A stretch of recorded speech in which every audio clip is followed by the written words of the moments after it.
what do we have as sulfur-based compounds? Well, we have DMSO, and DMSO also will increase your glutathione levels. Also, the derivative of DMSO called MSM, it's in a crystalline form, so MSM sulfur is also can be used to upregulate your glutathione system.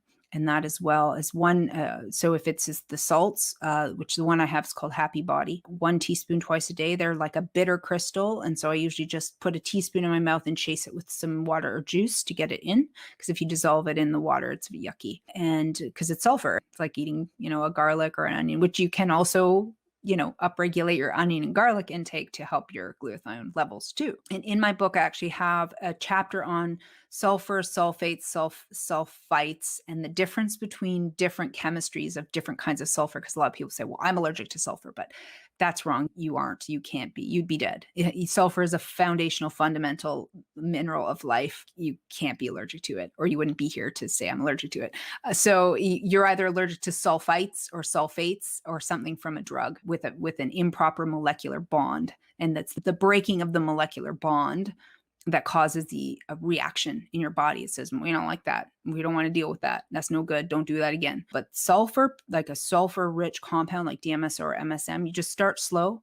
It will start your detox going along, always with magnesium. Always pair these things with magnesium so you don't have detox complications.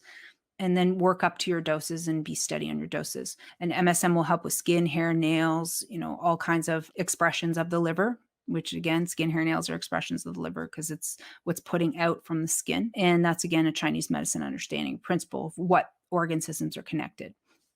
Okay, so you can use it. I have an article on Yummy.Doctor in my blog section called NAC is the Ticket, and it explains the detox process from the Jabberwocky and how that's a crucial or fundamental molecule to use to help yourself through your detox regime, whether you've taken it or not. It's helpful.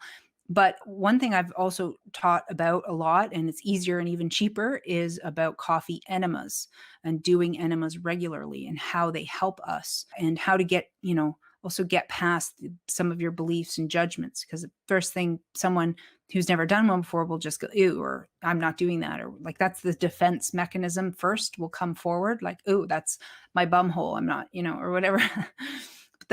But once you get past that idea, which has been implanted, it's not really your own thought. You realize that a home enema kit is vital to have during these times for all kinds of treatments, self-treatments that you can do at home, that you can help yourself through some pretty harrowing health issues. If you are feeling symptoms, then running an enema, even a distilled water enema, can give you energy and help your bowels and help your liver out by just even simply eliminating the bowels and fasting the system to allow the liver, which also has to process all your food molecules, rest, to give it a rest. So generally when you're trying to heal, you fast or limit food. So only high quality based nutrition like juicing or soups, things that are nourishing, but not overwhelming with just stuffing your face full of like wheat and dairy and meats and things that are just going to take enzymatic activity from the liver. You're trying to rest the system. You're trying to say, hey, yeah, you got this, but I'll stop making you do other stuff right now because we have this to deal with.